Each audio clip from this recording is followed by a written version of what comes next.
motorcycles, high falls, driving, and fighting for film. David Jacox was considered one of the best-rounded performers by his peers. The legendary Tony Morelli was once quoted saying, that guy can do anything. Please welcome to Stunt Archives, Mr. David Jacox. I'm David Jacox. This is Stunt Archives.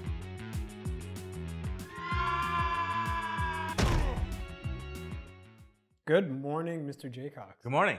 How are you doing? Good so far, but you know, the day is young. Good to hear. Good to hear. Where did you grow up? Mostly in Vancouver. I was born in Vancouver. Spent a little time in Montreal when I was a kid. Grade 2, I was in Hawaii. We lived on a beach and surfed every day. Had my Jerry Lopez design surfboard. My dad was big into surfing, and after that, from grade 3 on, I was pretty much here. Did you play any sports growing up? Yeah, I was never great at it, but all through sort of junior high and elementary school was kind of a lot of soccer, baseball, rugby. Then I got into motorcycles later on.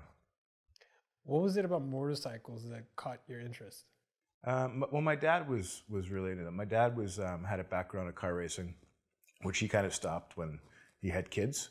He always had a motorcycle, so I was on the back of a motorcycle from a very early age, and so it was just in my blood. Who were some of your heroes growing up? My dad. Like he was. People always thought he was my cool older brother. He was skydiving all the time, so I was, one of those skydiving rats that was hanging out at the jump clubs, and he was skydiving. My mom got into skydiving, so I really liked his lifestyle. I liked the people he worked with. I liked the world he was in. So, yeah, my dad's my hero. When did you start racing motocross? Somewhere in junior high, I guess. Yeah, I remember I got into it, and my dad would ride too in the old timers, and he said to me at one point, because it would have been around high school, I guess. Because he had this speech about, drugs, you're gonna, it's gonna be introduced to you, you're gonna see some weed and everybody smokes it. And he says, that's cool. He says, that's gonna happen. But the important thing is just never make it a priority. You wanna race on Sunday, you wanna win on Sunday, you can't make the drugs and the booze and all that other stuff a priority.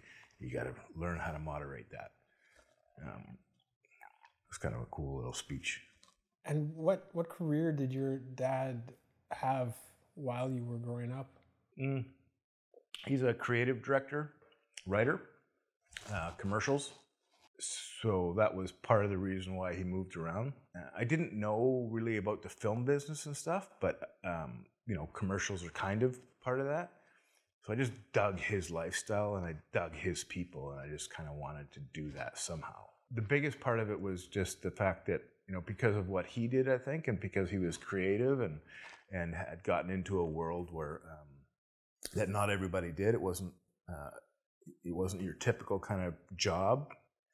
He allowed me to explore that kind of thing too. So did my mom, right? Like to be able to, especially back then when the industry wasn't big, to give the thumbs up. To you be a stunt guy. That'll be cool. Yeah, good luck with that. They were totally supportive. My dad was writing for a magazine called ACTRA out of Alberta, which was like an anti-drug, anti-alcohol thing for kids. And somewhere in his articles that he had to write was a stunt thing, and he got a hold of Kim Kahana, Kahana Stunt School down in Chatsworth, California. He had this interview and did this article on Kahanas. When he came back from that, it was right around the time I was graduating, and he just said, hey, look, there's this stunt school, and it takes a long time to get in. There's a big waiting list, but I can get you in if you want to do that. Because I'll pay for whatever education you want. If you want to go to university and be an oceanographer, I'll pay for that. If you want to go to stunt school, I'll pay for that. Off to Chatsworth, California for 6 weeks. It was a typical stunt school where there's not really a lot that's applicable, But what they did give me was, they gave me names of people in Vancouver. Find Alex Green, find John Wardlow, find Jacob Rupp, So when I came back, that's what I got out of that course, was who to contact. And who were some of the first coordinators you worked for? Probably John Wardlow. Alex never really coordinated. I spent a lot of time with Jacob Rupp and Tony Morelli early on. One of my first really good sort of educational learning shows I did, when I first started, I did a lot of extra work in stand-in for a couple of years before I was able to do the stunt thing full time. But I worked on a show called Captive Hearts, and I stood in for Craig Sheffer, and Jacob Rupp was his stunt double, and Tony Morelli was the stunt coordinator. So it was the first show that I was like immersed in. I was there every day. I was worked the entire show. So just to spend that kind of time with those guys was very helpful. What are some things you learned from them? Well, I mean, actually, Jacob took me aside and he reamed me out, because I was just, I was young and I was cool, and I was hanging out with the lead, Craig Sheffer. We became friends. He was being a rock star, I was partying with him. So I was close to him on set, and I had a bit of an attitude. I would get on Tony about, maybe I could do a stunt or something like that. And Tony's just so chill. But Jacob took me aside one day and just said, "You can't talk to Tony like that. You got to remember who you are right now. And when an opportunity you have," he read me the riot act. And I listened to a certain extent. But just the fact that he would take the time, not just let me ride off on my own course that was not going that great, that he would put that into me, made a big difference. Like, it was like, okay, that guy doesn't need to talk to me. He doesn't need to help me. And he did. Yeah, I was talking to Brad Laurie, and he was telling me he was sitting with Tony Morelli, and Tony Morelli pointed at you and said, that guy can do anything. That's just unbelievable. That's so cool. I mean, I was so fortunate to get in at a time, and I was, when the industry, there wasn't that many people trying to do it yet, and the industry was starting to go crazy. And I was, fit and skinny, and just a good match to double a lot of leads on TV. TV was just going crazy back then. So I got an opportunity to just do a massive variety of stunts, which was really, really cool back then. During that time, like, what are some notable differences you've noticed between the time you came up and the current industry? Everybody kind of did everything. I got in because of motorcycles. That was my way, and I was the bike guy back then, which is kind of funny now, because I couldn't hold a candle to the bike guys that are out there now. Like a Leaf Havdale or Gaston Morrison, or guys like that top stunt guys that are like cream of the crop for the bike stuff. I was never that, but you couldn't just be the bike guy. You had to do everything. So like everybody I knew that was working in the industry then, they could drive, they could ride bikes, they fell off horses, they did air ramps, they did high falls, they got hit by cars, they did everything. Now I think there's more of an opportunity to be a little bit specialized in things, and the guys are, it's just phenomenal what the kids are capable of these days, coming from circus and all that stuff, and just the physical ability of the performers out there. And because of the nature of shows with a lot of martial arts and a lot of wire work and a lot of stuff, there's just, there are people now who can do just that. Yeah, you kind of had to be jack of all trades back then. Are there any memorable first gags you did getting into the industry?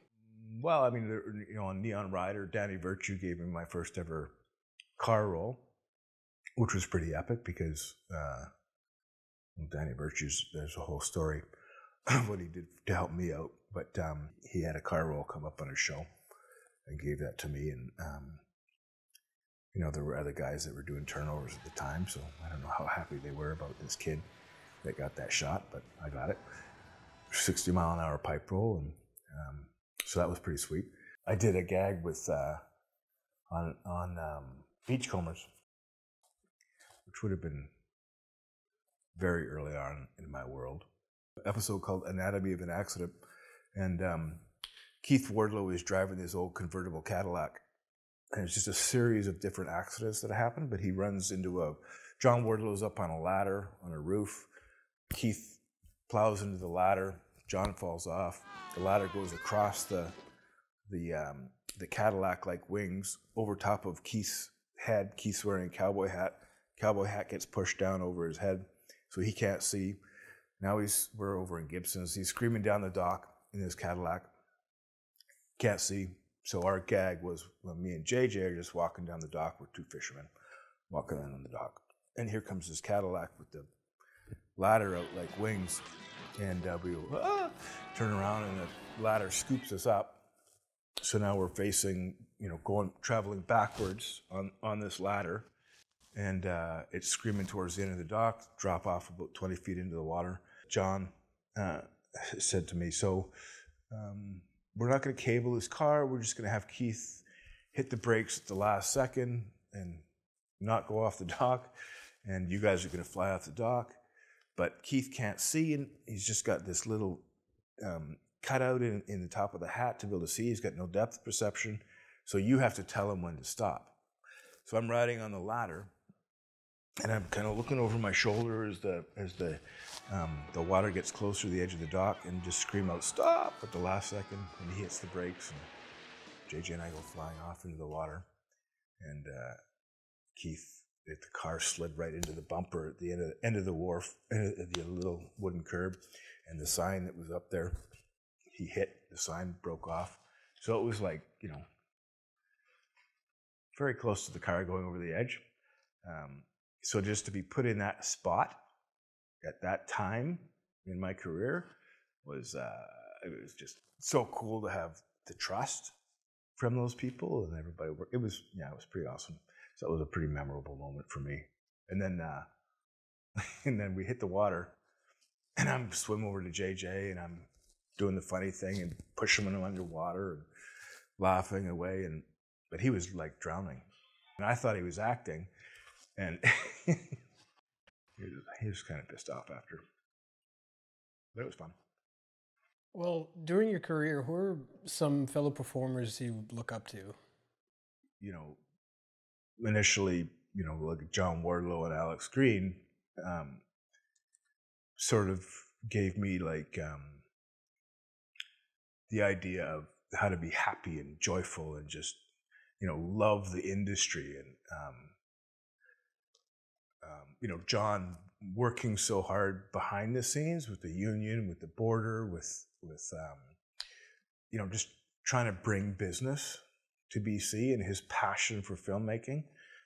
Alex for just like, we get to go to work and dress up and be, cops, firemen, and cowboys, and just loving every day of what he did was amazing. And then Jacob Rupp, just by being kind of, I think, no disrespect to anybody that came before him, but, I just looked at him as like the first real stunt guy that studied the craft, that, knew what had happened before him in America and what it took to be an actual professional stuntman.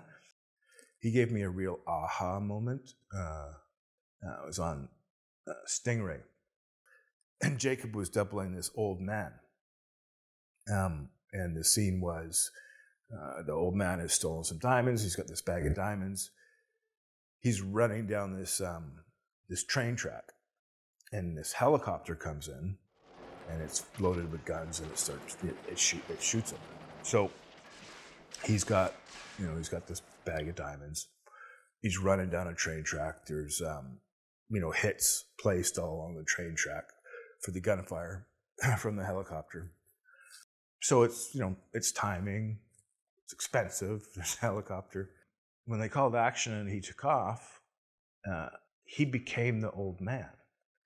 Like Jacob was young and fit and a good stuntman and all that kind of stuff, and he was not Jacob Rupp. He was this old man running down the train tracks. And I just went, wow, that's what we do. You know, we make people believe. Yeah, that sounds like a very profound lesson. We're always taking somebody else's vision and then making it happen. So just to not make it about you when you're doing something.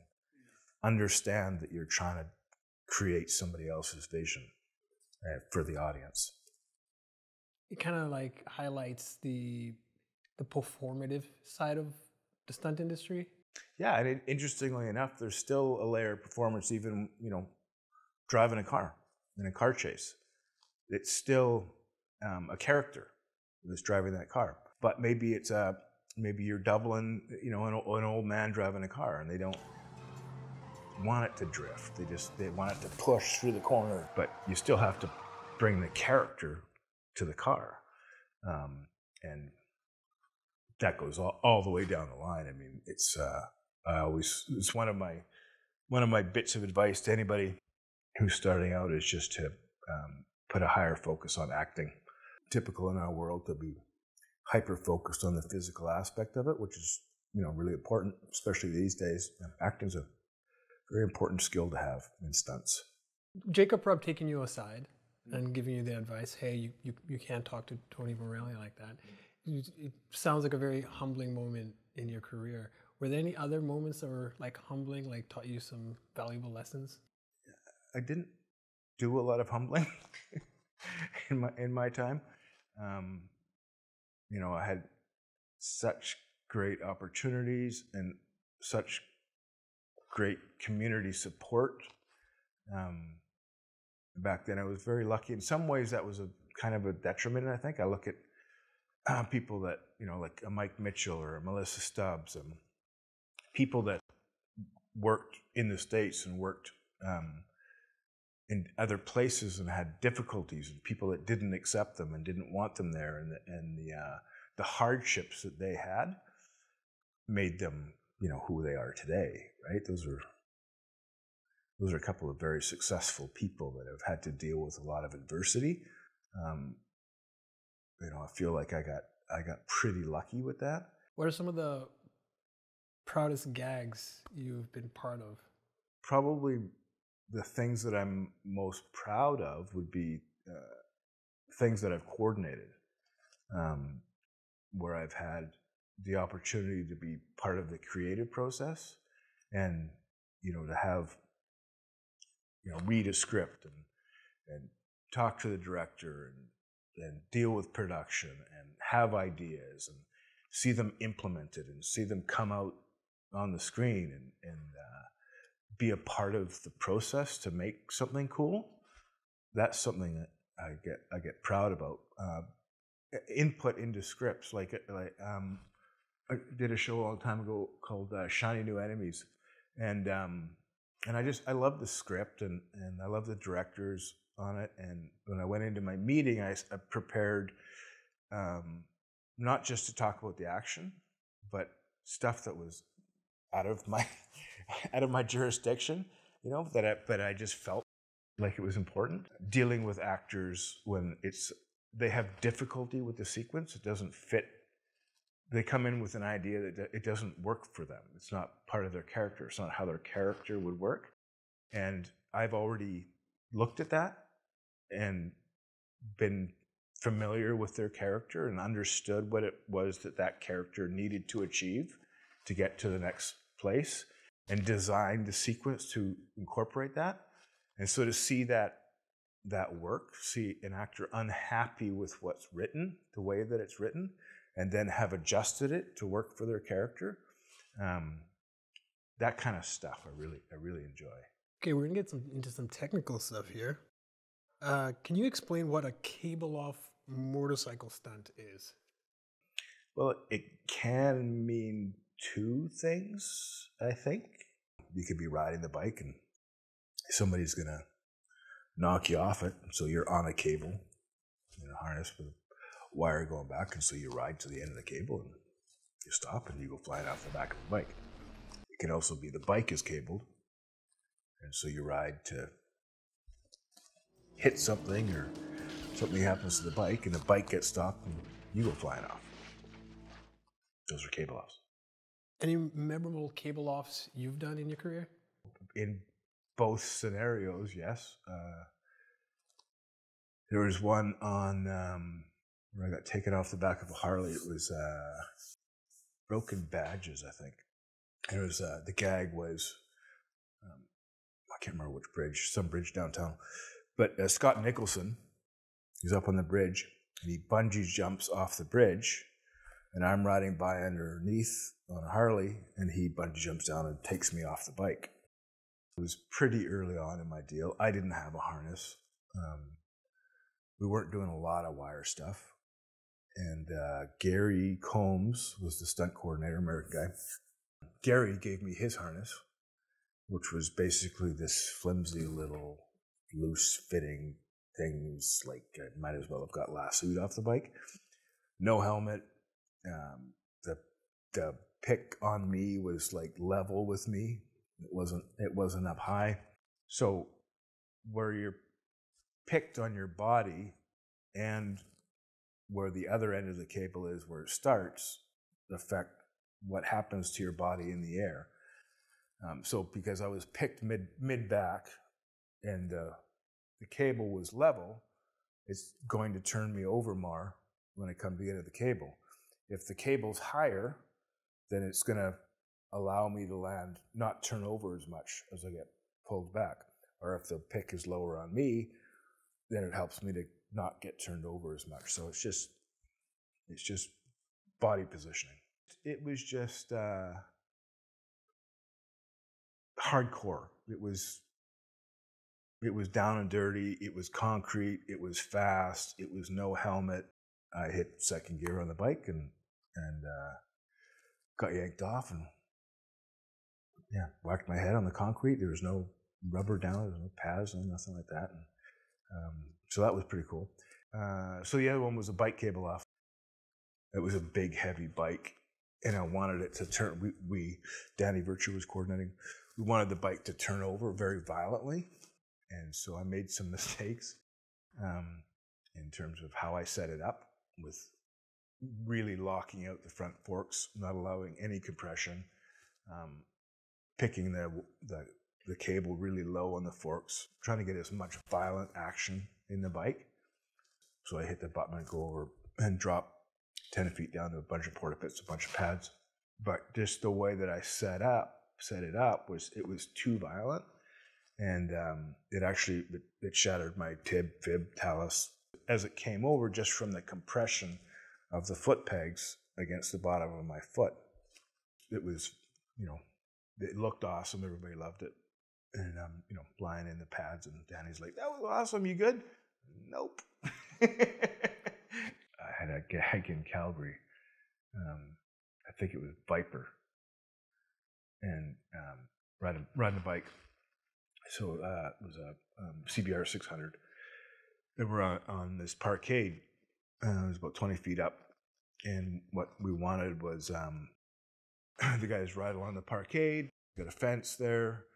He's going to pitch it sideways and high side off the parkade, about 20 feet down, big box rig. And I just screwed up. When I was rehearsing for it in my mind, I was getting up to the speed that I wanted, right? But I didn't measure the distance from where I could start to where the fence was, where the drop off was. And so on action, I'm like, oh, I'm here. So I just launched off the parkade, and on the far side, because I just had in my mind, okay, if I skip or something happens, put some guys on the far side with a 4-inch pad, kind of keep me on the box rig. So there was Tom Glass, Brent Woolsey, and Guy Buse. And so I didn't touch a box. I went over the entire box rig, me and the bike, and those 3 guys stood in there and caught me. And we all went to the ground. 3 cowboys and a 4-inch mat. So that was pretty cool. It was just like dead silence. And then finally I got my wind back and I stood up and we all looked at each other and we all started laughing. Just like one of those, we got away with something. Can you talk us through the driving stunt in Final Destination 2?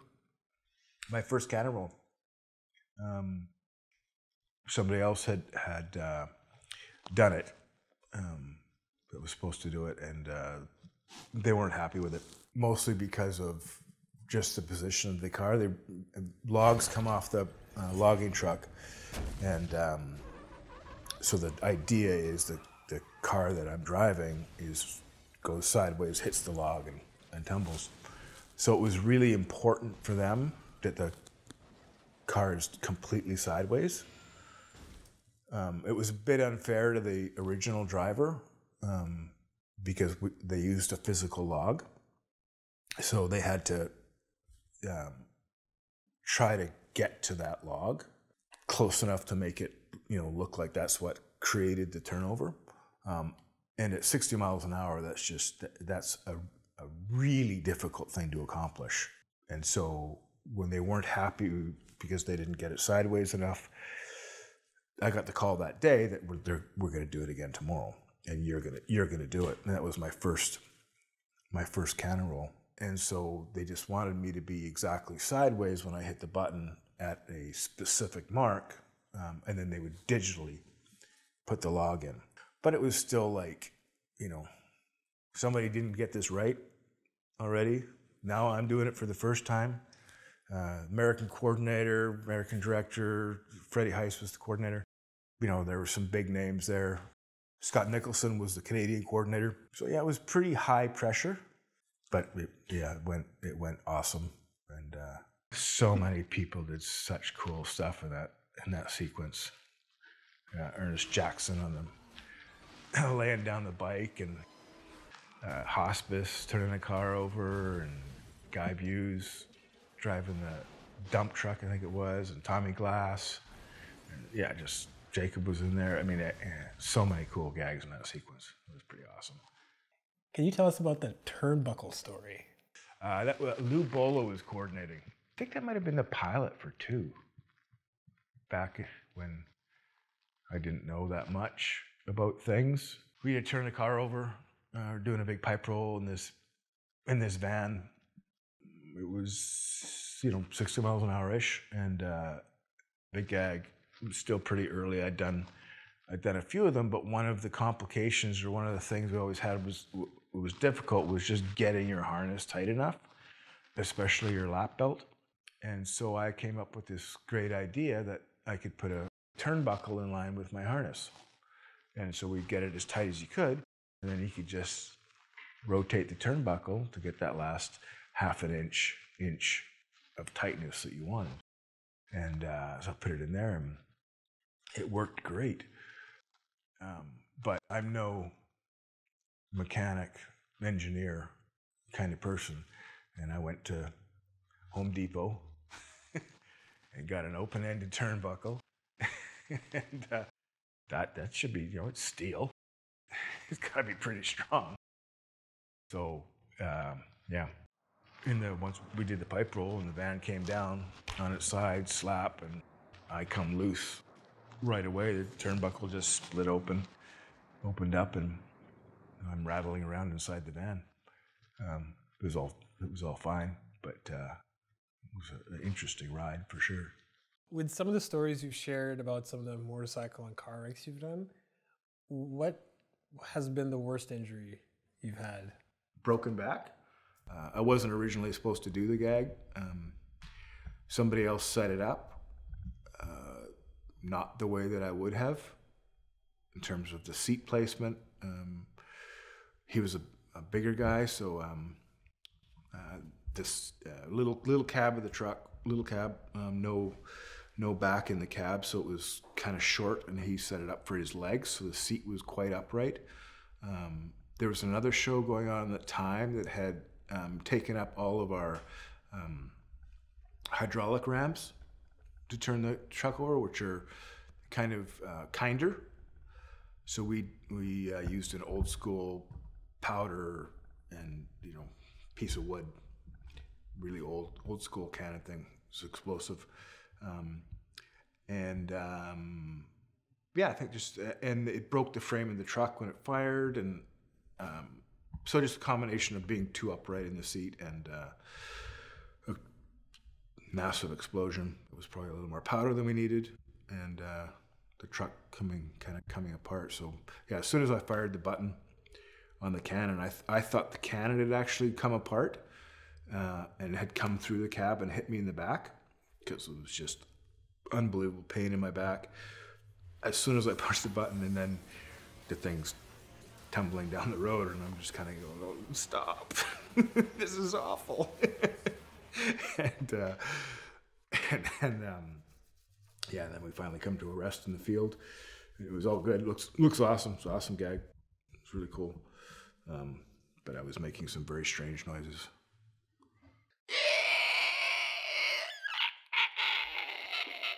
Yeah.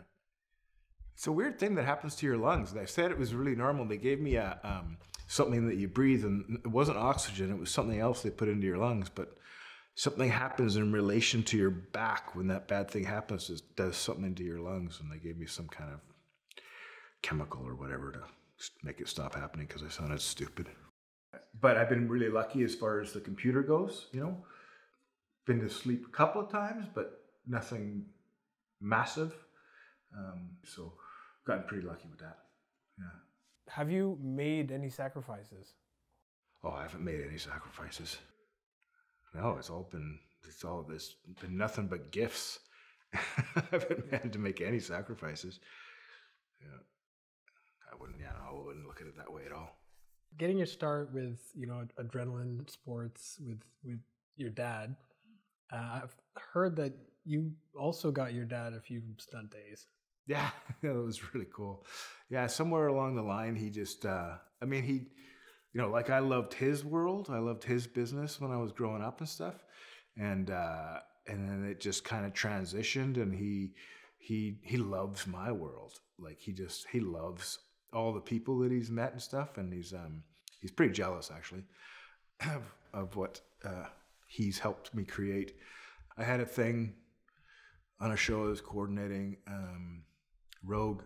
There was a bad cop who was one of our leads, and he's sort of asserting his ability to do whatever he wants as a cop, and he gets his Hispanic Capitas at Mr. Papalopoulos' place, and sort of this old character didn't have any lines, just has come out to the garbage, throw some garbage away, and the cop's there and thanks him for his Hispanic Capita, and then beats the shit out of him.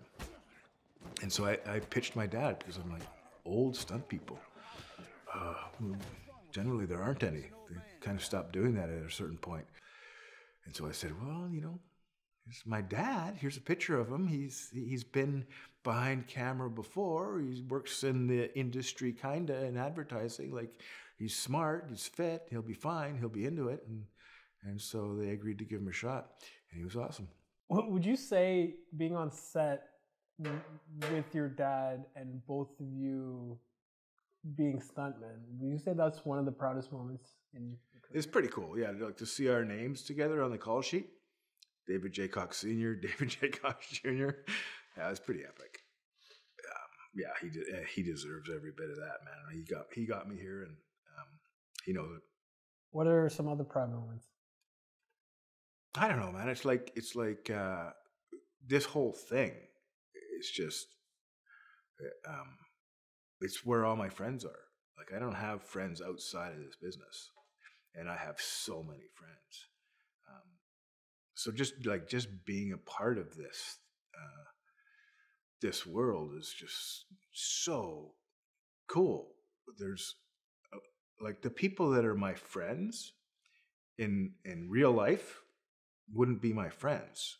Like a Scott Nicholson. Like, we're nothing alike. He's a gym rat. He's 100 years old, and he looks like he's 20, and he's into outdoor things and eats healthy, and like we just wouldn't mesh at all. And he's one of my best friends. Like a Brent Woolsey. The Cowboys. The times that I've spent with those guys that are just pure joy.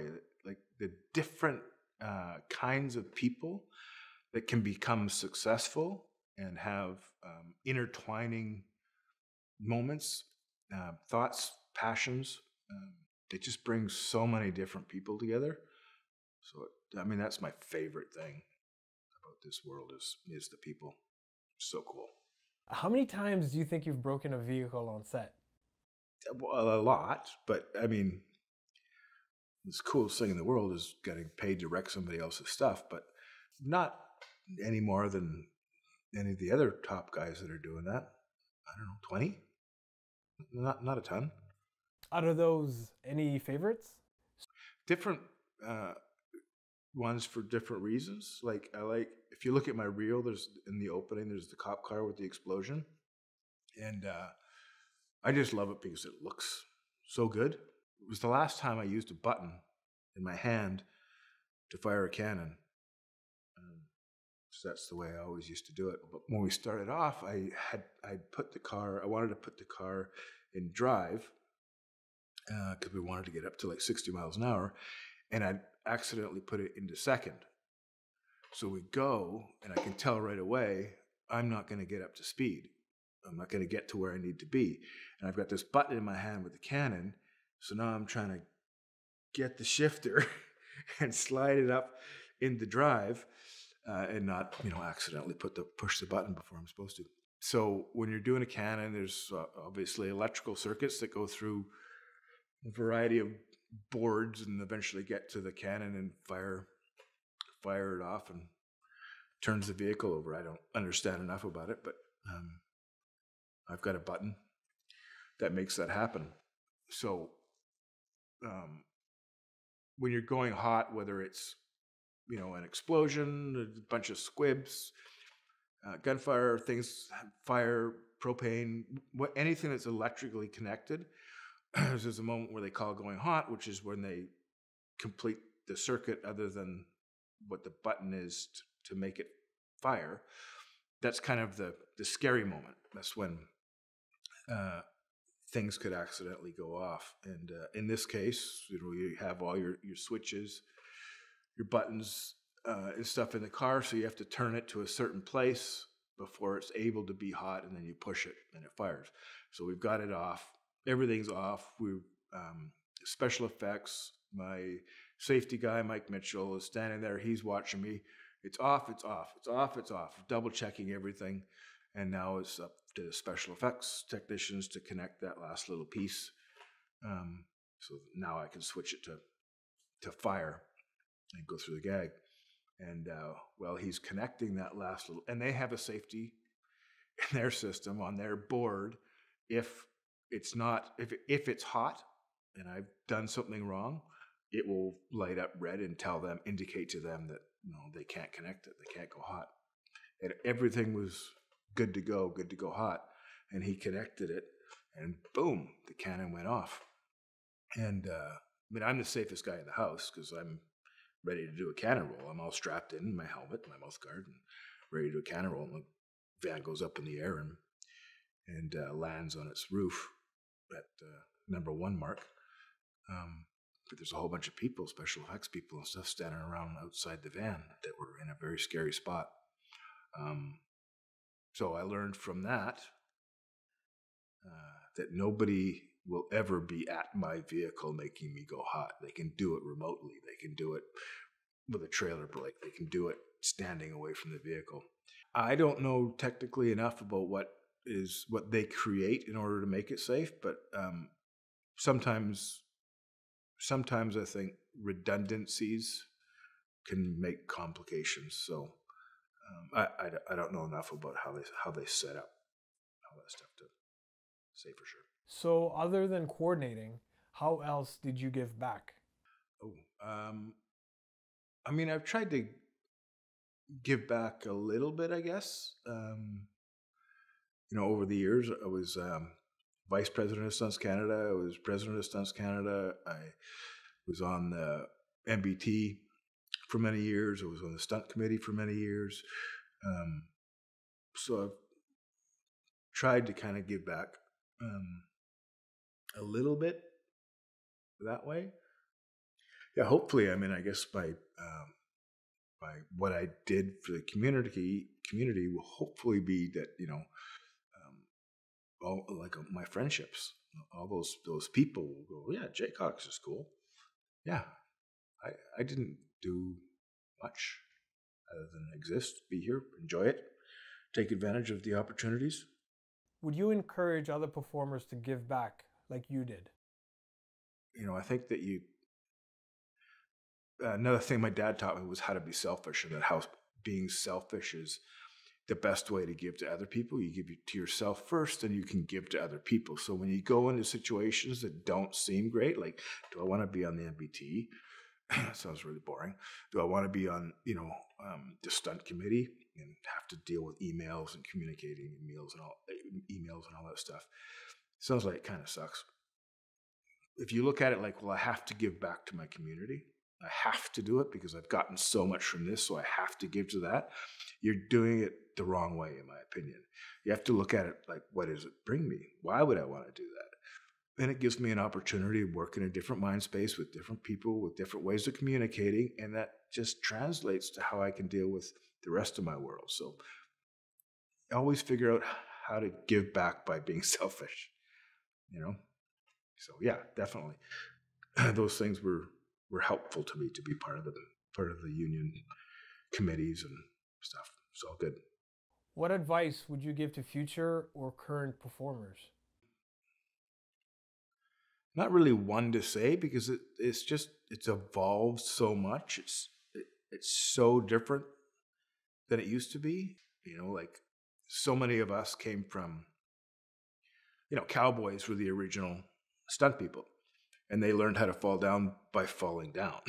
I learned by playing rugby and soccer and motocrossing and ragdolling my body. I never did any technical training on how to fall down. I just did it in my background. So now the guys that are doing it are using techniques to break their falls and to make the falls look nasty and putting themselves in positions where it's not hurting their bodies. So somebody that's coming up that's just in a completely different kind of world than I came from is difficult. I mean, I think that the two easy things to say are and it just doesn't just apply to our craft, but it's just to be yourself, is to be honest, have integrity, do the things that you would do the way that you would do it.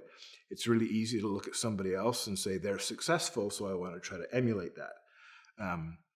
Don't get pigeonholed into doing something the way that isn't natural for you. In our careers, we do a lot of easy gags. We do a lot of things that it's like, that was a good day. Didn't even get hurt. Most of us kind of don't like that. So the ones where it hurts, where it was dangerous, where there was potential for bad things happen, those are the good times. Those are the good moments. You like to have those in your backpack.